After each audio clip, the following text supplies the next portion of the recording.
네, 함께 해주실 분은 교보증권의 사연관 차장입니다. 안녕하세요. 네, 안녕하세요. 네, 지난주 이 시간에도 시장 분위기가 약간은 좀 바뀌었다라고 얘기를 해주셨는데 더 바뀌었는지 아니면은 그 기존의 관점 유지를 하시는지 현재 시장이 보내고 있는 시그널을 좀 읽어주시죠. 예, 제가 일단은 이 코너를 매주 금요일마다 하고 있어요. 그런데 지금 한 주 만에 하는 사이에 또 중요한 지표가 하나 발표가 됐습니다. 미국의 7월 CPI가 이제 발표가 됐는데요. 예상치인 플러스 8.7%보다도 약하게 일단은 나왔던 거죠. 8.5%로 나오면서 정말로 인플레이션, 정말 지긋지긋하게 괴롭혀왔던 인플레이션이 이제는 피크아웃, 정점을 찍고 좀 떨어지는구나라고 생각을 하게 만들어준 이런 부분이 될 것 같고요.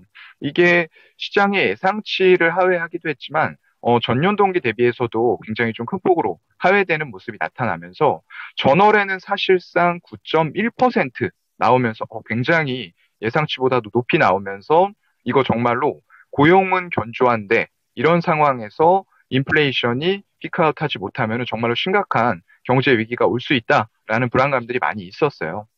근데 지금 현재는 일단 7월에 CPI가 발표가 되면서 그런 불안감들을 어느 정도 좀 해소시켜 줬다라고 볼 수 있을 것 같고요. 특히나 어떤 에너지, 특히 이제 휘발유 같은 것들의 가격들이 굉장히 큰 폭으로 하락을 했습니다. 네, 그런 것들뿐만 아니라 원자재를 포함한 음식료 이런 쪽에 변동성이 높은 것들이 굉장히 큰 폭으로 떨어졌다는 거죠. 그래서 사실상 그런 것들을 제외하면은 전월과 똑같습니다. 근원 CPI는 8.5% 그대로 이제 유지가 좀 되고 있는 그런 상황이고요. 다만 헤드라인 CPI는 떨어지는 모습들이 나타나면서 이 근원 CPI가 사실상 연준에서 금리 결정을 할 때 좀 많이 보는 지표라고 해요. 하지만 실제로 소비자들 그리고 국민들이 느끼는 체감 지표는 오히려 에너지와 음식료 등이 포함된 헤드라인 CPI 쪽에 더 집중을 하는 게 맞다라고 보는 게 좋을 것 같고요. 이런 부분들에서 일단은 여전히 에너지하고 식료품들이 가격은 하락하긴 했지만 높은 상승률 자체는 좀 유지가 되고 있는 부분들이기 때문에 우리가 9월에 FOMC 회의에서 이런 부분들이 어떤 금리 인상 결정을 줄지 이게 가장 중요할 것 같습니다. 과연 0.75% 자이언트 스텝 얘기가 많이 나왔었는데요. 지금 연준 쪽에서는 이 근거를 가지고 고용에 대해서 얘기를 하고 있어요. 고용이 여전히 우리는 견조하기 때문에 몇몇의 경기 둔화 시그널들이 나오고 있다 손치더라도 굉장히 견조한 고용으로 인해서 이건 경기 침체가 아니다라고 일단 단정을 지었죠. 그런 상황들이 실질적으로 비농업 고용 지수에서 확인이 됐어요. 예상치를 거의 2배 이상으로 뛰어넘는 고용 호조를 보이면서 정말로 연준에서 얘기했던 대로 고용이 견조하구나. 그렇다고 하면 시장은 침체 수순으로 가지 않는 건가? 이런 인식들이 시장에 퍼졌는데 거기에서 다시 한번 인플레이션까지 꺾이는 모습들이 나타나다 보니까 정말로 이거 경기 침체 없이 시장이 단기간에 충격을 딛고 정상화의 길로 가겠구나라는 부분들이 지금 투자자들에게 좀 인식이 되면서 일단 7월부터 시작된 한국 시장에 대한 외국인들의 순매수가 8월 들어와서도 약간은 좀 이어지고 있는 그런 형태가 나타나고 있어요.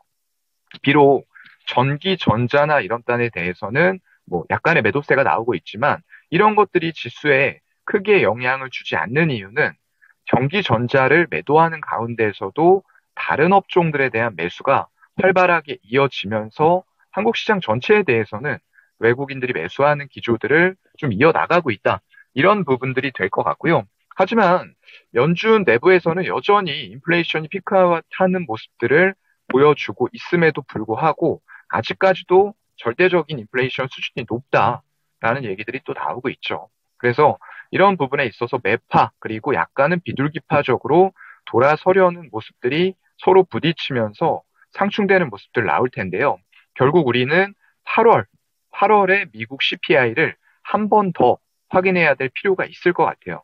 거기서도 지금 전월 대비 8.5% 대비했을 때 더 의미 있는 수준으로 만약에 8% 초반이라던가 아니면은 8%를 아예 하회하는 정도의 수준으로 나온다라고 했을 때는 굉장히 인플레이션에 대해서도 매파적인 입장을 보였던 쪽들도 이제는 좀 수긍을 할 수 있는 분위기로 가지 않을까 싶고요.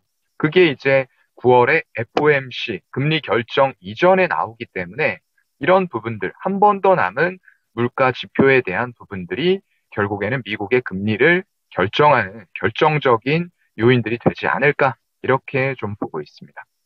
최근 들어서 그럼 미증시도 확실히 좀 바닥을 다지고 바닥 대비로도 50% 정도의 상승 움직임을 보여줬는데 그러니까 낙폭의 절반 정도는 좀 회복을 한 상태인데요. 차트 보면서 좀 해석을 해주실까요? 네, 일단은 상당히 많은 폭의 상승이 있었어요. 특히나 미국 같은 경우에는 다우존스 그리고 나스닥 종합지수가 전부 다 121선을 돌파하는 강한 시그널들이 먼저 나왔습니다. 한국보다 먼저 나온 거예요. 그런데 아직까지 한국 같은 경우에는 61선 돌파한 이후에 120일 이동평균선을 양지수 모두 돌파를 하지는 못한 상태라는 거죠. 그래서 이러한 부분에서 수급은 기술적으로 잘 붙어주고 있어요.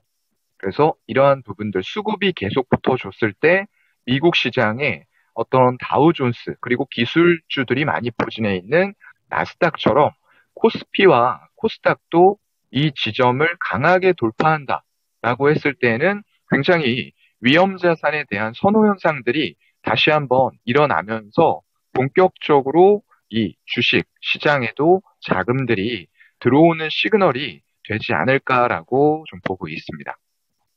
그리고 이 글로벌 IB들 쪽에서는 현재 상승장 진입이 아니다. 베어마켓 랠리일 뿐이다. 상승장이라고 보세요? 베어마켓 랠리라고 보세요? 차장님 의견 어떠세요?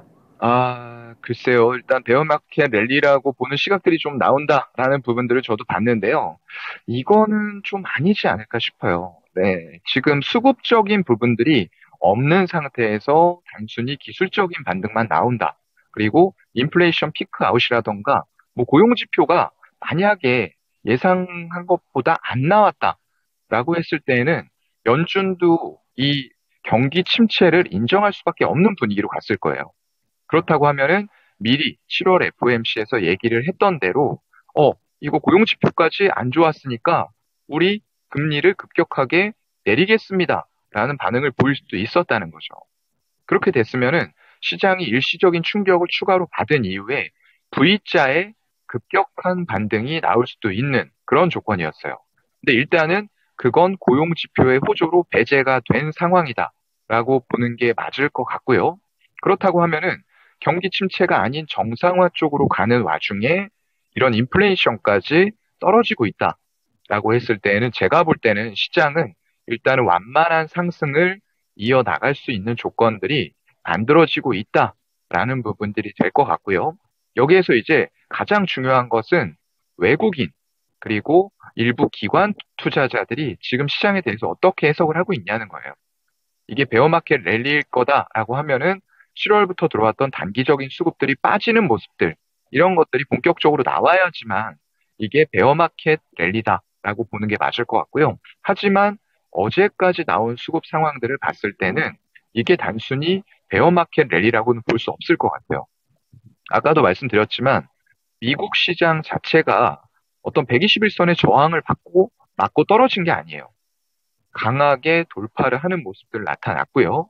또 미국에서는 인플레이션 감축 법안 이런 것들이 이제 통과가 거의 유력해지면서 세액공제라던가 정부의 어떤 조달 이런 부분들이 굉장히 커질 거란 말이죠. 기대감을 키울 수 있는 구간이기 때문에 오히려 베어마켓 랠리라기보다는 아까 말씀드린 대로 꾸준한 우상향을 위한 준비 작업 중에 있다라고 저는 보고 있습니다. 그래서 코스피 기준으로는 현재 수급이 뒷받침이 되는 한 120일 이동평균선 그러면 한 2570선 정도 있는데 거기까지는 열어두자 이렇게 얘기를 좀 해주시네요. 그러면 오늘 장에서 놓쳐서는 안 될 시그널 좀 더 디테일하게 들어가 보겠습니다. 어떤 점을 좀 더 봐야 될까요? 네, 말씀드린 대로 일단 어제 같은 경우에도 삼성전자에 대해서는 매도가 나왔어요. 하이닉스는 일부 샀고요. 같은 업종 내에서도 이렇게 좀 갈리는 모습들이 나오고 있는데요. 반도체 수요 감소, 그리고 고객사의 투자 감소, 이런 것들은 조금 예견이 돼 있습니다. 그런 상황에서 일단 외국인들이 7월부터 사왔던 전기전자를 매도하는 과정이었는데 여기에서 어제 좀 특이한 사항들이 있었죠. 일단은 CPI가 굉장히 안정적으로 나오면서 인플레가 피크아웃 한다라는 기대감들이 커지니까 삼성전자라는 큰 종목을 매도하는 과정에 있어서도 같은 업종에 있는 전기전자단이죠. LG전자, LG디스플레이 이렇게 낙폭이 과했던 종목들에 대해서는 굉장히 강한 매수세가 또 붙었다라는 거예요. LG전자고 LG디스플레이뿐만 아니라 SK 하이닉스 그리고 여기다가 삼성전기까지도 같이 매수하면서 전반적으로는 전기전자 업종에 대한 매수세가 삼성전자 제외하고는 들어왔다는 거죠. 그래서 이런 과정을 저는 베어마켓 랠리라고 볼 수 없는 근거가 되는 것들이 이런 외국인들의 같은 업종 내에서도 차별화된 종목 수급들이 순환매가 되면서 돌아오고 있다. 이런 것들을 보고 이제 베어마켓 랠리가 아니라고 좀 판단을 하는 거고요. 일단은 우호적인 현선물의 양매수도 이어지고 있습니다. ETF에 대해서도 외국인 기관 전부 다 이제 상방 베팅을 하는 모습들이 나타나고 있어요. 지금 그림 나가는 것들 보시게 되면은 전일에 코덱스 레버리지에 대해서 이게 이제 정방향의 2배짜리죠. 레버리지이기 때문에요. 코스피 200에 대략적으로 이론적으로 2배 정도 수익률을 추구한다. 이런 ETF다라고 생각하시면 될 것 같고요. 기관 쪽에서 690억 매수했습니다. 그리고 코덱스 선물 인버스에 대해서는 이거는 지수가 올라갈 때는 오히려 손실을 보는 거예요. 그러니까 이거는 매도를 했죠. 지금 기관 같은 경우에는 160억 매도했고요. 외국인 쪽에서도 94억의 매도가 나왔습니다. 전부 다 외국인 기관이 지수의 상방을 보고 현재는 베팅을 하는 구간이다라는 게 ETF의 수급에서 일단은 나타나고 있고요. 최근에 이제 지속적으로 화두가 되는 게 또 친환경 에너지입니다. 태양광뿐만 아니라 풍력 그리고 원자력 이런 쪽들이 각광을 받고 있고요. 또 에너지원의 다변화가 필요한 상태에서 유럽 쪽이 천연가스에 대해서 굉장히 어려움을 겪고 있다 보니까 LNG선 발주 이런 쪽들이 많이 나오면서 조선이 정말로 3분기부터는 흑자 전환 가능성이 보이고 조선 기자재들, 관이음새, 피팅 그리고 LNG 본행제를 하고 있는 이런 기업들까지 전부 다 주가에 급등이 일어나고 있는 이런 구간이라는 거죠. 그래서 보게 되면은 마찬가지로 표현해서 CS윈드가 기관에서 185억을 매수했어요. 하나솔루션도 160억. 두산퓨얼셀 같은 경우가 어제는 거기다가 더불어서 수소까지 다시 한번 급등하는 양상들이 나타난 거죠. 이렇게 에너지원의 다변화에 대해서는 전 세계적인 트렌드로 관심이 많다라는 부분들이 계속적으로 증명이 되고 있어요. 하지만 가장 빠르게 실적이 턴어라운드 되고 더 크게 나올 수 있는 거는 설치가 쉬운 태양광이 될 거고요. 그 다음 수순이 내년부터는 풍력, 해상 풍력 위주로 커질 거고요. 그 뒤쪽에서는 원자력이라던가 말씀드린 수소 에너지 이런 것들이 또 기다리고 있다라는 부분들 같이 보셔야 될 것 같아요. 뭐 2차 전지는 중장기적으로도 계속 좋습니다. 어제 이제 수급 현황에서 포스코 케미칼 외국인이 무려 300억 매수했고요. 기관들도 같이 하면서 양매수가 300억 이상 강하게 들어왔어요. 최근에 가장 좋은 주가 상승 탄력을 보여주고 있는 2차 전지 관련주죠. 양극재와 더불어서 음극재까지도 같이 한다라고 제가 전 시간에 말씀을 아마 드렸던 것 같아요.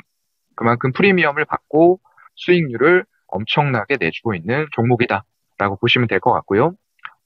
일단 7월에는 코스피가 올라올 때 코스닥 같은 경우는 제가 꾸역꾸역 올라왔다. 수급 없이 올라왔다. 이런 말씀 드렸어요. 그런데 최근 들어와서는 이런 흐름들이 조금 바뀌고 있습니다. 어제 같은 경우에도 IT 소프트웨어라던가 디지털 콘텐츠 이쪽에는 게임주들이 많이 포진해 있죠. 게임주들이 실적을 잘 내면서 올라오는 종목들이 눈에 띄게 보이기 시작을 했어요. 하지만 펄어비스 같은 경우에는 영업 적자를 냈기 때문에 마찬가지로 동업종 내에서도 종목의 차별화를, 종목을 잘 선택해서 투자를 해야 될 필요는 있다라고 오늘장 좀 정리를 해드리겠습니다. 좋습니다. 다음 주 금요일에 뵙겠습니다. 네, 고맙습니다. 네.